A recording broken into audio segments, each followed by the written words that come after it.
Olá, pessoal. Eu vou falar para vocês hoje um pouquinho sobre os mitos a respeito do comportamento suicida, que são mitos que foram criados socialmente a respeito de tal comportamento e que, de certa forma, acabam sendo muito graves, porque a sociedade ela cria alguns estigmas relacionados ao comportamento suicida e muitas pessoas acabam tomando esses estigmas como verdades e isso acaba impedindo que certas atitudes sejam tomadas, porque erros e preconceitos contribuíram para a formação de um estigma em torno da doença mental e do comportamento suicida. E conhecer esses estigmas contribui para a desconstrução dos mesmos. O primeiro mito é: o suicídio é uma decisão individual, já que cada um tem pleno direito a exercer o seu livre-arbítrio. Isso é falso. Por quê? A maioria, se não todos as pessoas que apresentam um comportamento suicida, elas estão enfrentando um determinado transtorno mental, que altera de forma radical a sua percepção da realidade e interfere significativamente no seu livre-arbítrio.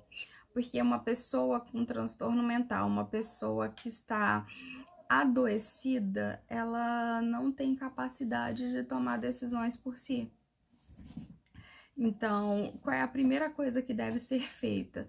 Deve-se buscar o tratamento eficaz para essa doença mental, porque esse é o pilar mais importante para a prevenção do suicídio. E após o tratamento da doença mental, o desejo de se suicidar, de acabar com a própria vida, ele vai desaparecer. Outro mito importante é: quando uma pessoa pensa em se suicidar, terá risco de suicídio para o resto da vida. Isso também é falso. Por quê? O risco de suicídio ele pode ser tratado de forma eficaz e após o tratamento a pessoa ela não estará mais em risco. Então, se a pessoa que tem um determinado transtorno mental, a pessoa que apresenta um comportamento suicida, ela tiver um tratamento adequado, esse tratamento ele vai ser eficaz e esse risco de suicídio ele vai desaparecer. Um mito que é que já criou raízes, digamos assim, na nossa sociedade, é o seguinte: as pessoas que ameaçam se matar não farão isso, querem apenas chamar atenção. Esse é um mito perigosíssimo, porque isso é extremamente falso. A maioria das pessoas, a maioria dos suicidas, a maioria das pessoas que apresentam um comportamento suicida, elas dão alguns sinais sobre essa sua ideia de morte. Boa parte dos suicidas expressou anteriormente, em dias ou semanas anteriores à tentativa ou ao suicídio consumado, para amigos, familiares, profissionais de saúde ou psicólogo, psiquiatra, o desejo de se suicidar. Então, acreditem, quem fala, faz. Esse é um mito perigosíssimo de você achar que quem ameaça se matar não vai efetivamente fazer, que só tá querendo chamar atenção. Se alguém que você conhece, alguma pessoa próxima, apontar para você esse desejo de dar fim à própria vida, esse desejo de morte, preste atenção e tome providências, porque quem fala faz sim. E as pessoas que estão tentando acabar com a própria vida, elas dão sinais de que estão tentando fazer isso. E nós devemos prestar atenção a esses sinais, porque esses sinais podem salvar vidas. Outro mito é: se uma pessoa que se sentia deprimida e pensava em se suicidar, em um momento seguinte passa a se sentir melhor, normalmente significa que o problema já passou. Não. Alguém que pensa em se suicidar e de repente parece tranquilo, aliviado, isso não significa que o problema acabou. Isso pode significar principalmente que a pessoa ela está se sentindo melhor porque ela decidiu se matar. Ela tomou uma decisão, ela está decidida e por isso ela aparenta estar melhor.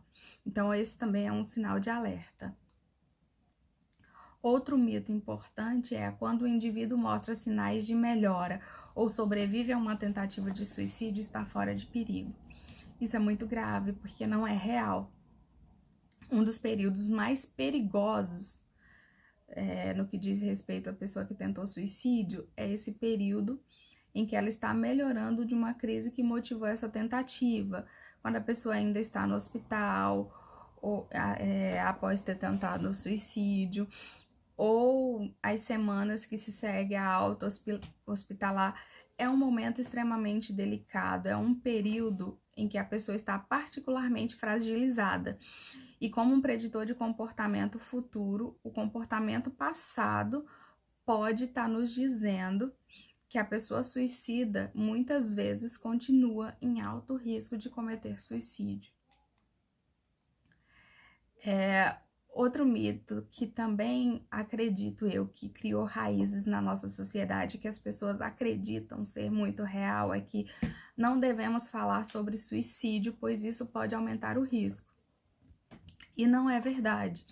É um mito, isso é falso, óbvio, porque falar de suicídio não aumenta o risco, pelo contrário, falar com alguém sobre o assunto pode aliviar a angústia e a tensão que esses pensamentos sobre suicídio trazem.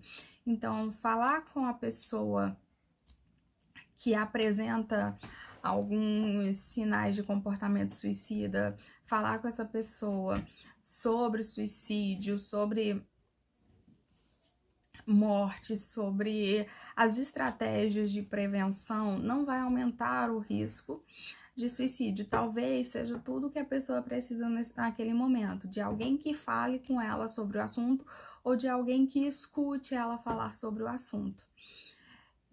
Esses são alguns dos mitos, existem outros mitos, mas esses são alguns mitos que eu considero muito importantes, principalmente porque muitas pessoas tomam como verdade. Eu quis trazer um pouquinho, falar um pouquinho sobre isso com vocês. E no próximo vídeo eu vou estar falando um pouquinho sobre os fatores de risco e de proteção, para que a gente saiba como identificar o comportamento suicida. Então eu aguardo vocês no próximo vídeo. Tchau, tchau!